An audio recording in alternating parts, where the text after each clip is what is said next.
At last. I thought you'd been kidnapped. Cheers, Charles. Nice to know you're worried about me. Never said I was worried. More worried for the person desperate enough to try and get a ransom for you. Well, thanks very much. What's this big news? Start a new job tomorrow. Oh, fantastic news. Where are you working? New call centre company. A call centre? But I thought they're making call centres automated. You'll be replaced by a robot within a month. Well, they tried that, but then they thought, how will a robot know precisely when the most awkward time to call is? There's a real skill in ringing people when they just sit down to eat, and robots, bless them, just can't manage it. What was the interview like? Can you use a telephone? Yes. Can you formulate basic sentences? Yes. Great, you're hired. It was more complicated than that. It was a tricky moment when she asked me what my name was. At least time was a phone interview. Well, no.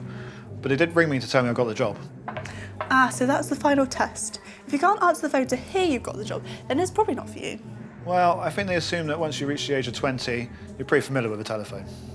So now you're going to constantly be pestering me. Hello, sir. We've heard you've been in a car accident recently, but I don't actually have a car. Oh, well, if your car's been stolen, then perhaps we can interest you in our car recovery services. Very reasonably priced. It's not that kind of call centre. I'd rather be unemployed than work in one of them.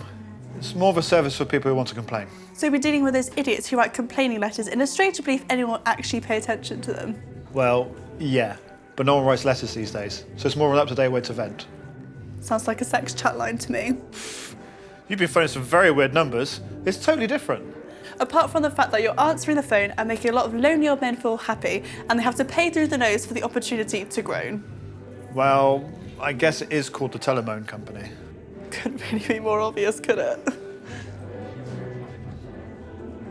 How'd you find out about it?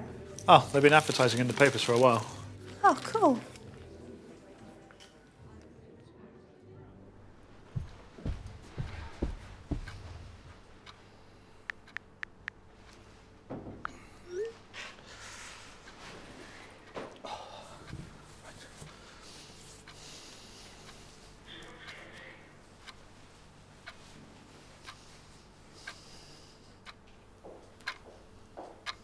Ah, you must be Charles. I'm Elizabeth. I'm in charge of your team. Nice to meet you. How was your journey? Any problems finding the place? Oh, there was no problem at all. I actually live around the corner, so it's only a 5-minute walk. Oh, well, I got stuck behind a group of painfully slow walkers. A bunch of tourists stopping every 5 paces to take pictures of lampposts. Oh, and of course, not spoiling their photo was far more important than getting here on time. Leave a few minutes earlier in the future. Wouldn't want you getting stuck in another traffic jam again. Let's go and meet the team, shall we? Here's your pass, and here's where you'll be sitting. This is John. He's been here longer than most, so if you have any questions, well, he's probably the best person to ask. Yeah, he's been here practically since the Stone Age. Well, given how good these computers are, I think we've only made it as far as the Dark Ages. Good to meet you. Hi, Charles. Yes, and well, this is Alexandra. Hi, you can call me Zandra. And this is Georgina, But everyone calls me G. who only joined a couple of weeks ago. Feel free to call us Zandra, G, although everyone just calls John, John.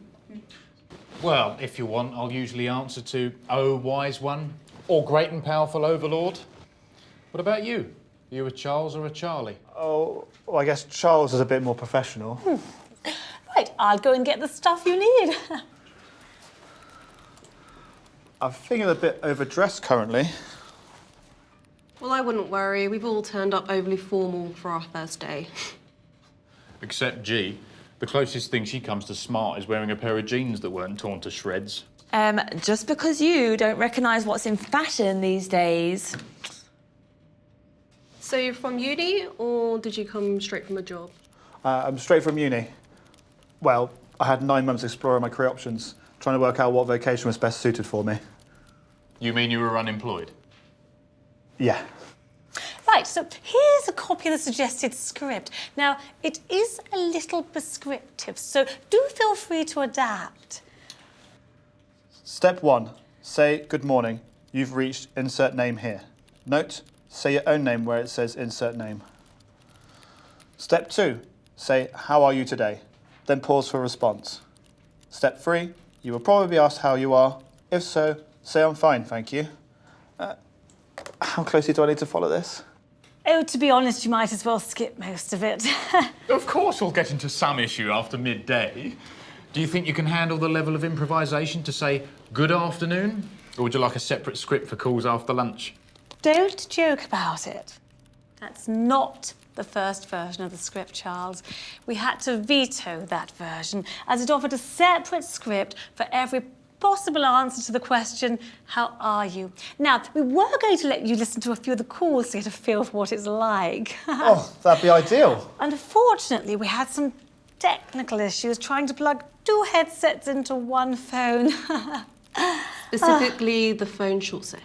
So you'll just have to listen to what the others say without actually being able to hear the complaints. Oh, here we go. Get ready to learn from the best. Good morning, you've reached Georgina. How are you today? Yeah, I know exactly what you mean. Yes, and of course, when you're not actually on the calls, you can try and come up with some new adverts for the newspapers. It's probably the best part of the job, actually. Of course, you enjoy the part of the job where there's no interaction with other people. Well, that helps. But it's mostly to do with the fact that we get a bonus for every advert we've published. And you can't turn down extra cash. But you might want to learn some synonyms for complaining.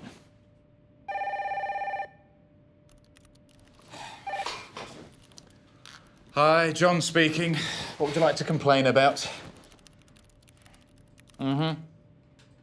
Yeah.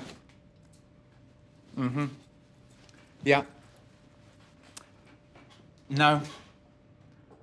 Oh. Well, thank you so much for sharing your views on such a controversial topic. What do you think? Very interesting.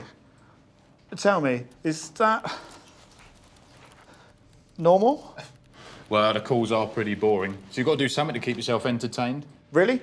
I mean, isn't it our job to listen to them? Well, wait until you've done a few calls, you'll understand. But your calls seem really interesting. What was the controversial topic? The ever-fascinating subject of whether airlines should charge you extra for you to take hand luggage. Ah, that's a fairly easy one, though, isn't it? They're like the mafia, all those additional charges they stick on. Yeah, before long you'll see adverts that go, fly to Rome for just £1, price does not include a seat. Passengers who wish to fly on a plane with engines will have to pay an extra charge.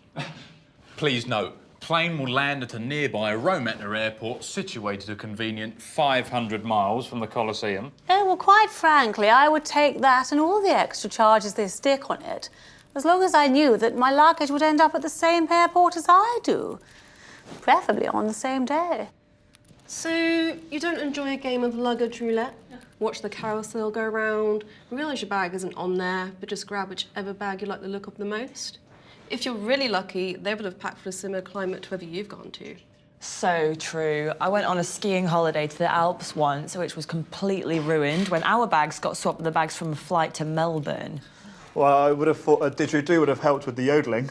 True, but I hear boomerangs make bloody awful snowboards. Oh, your first call. Time to shine, lad. Try not to fall asleep. Good morning. You've reached Charles.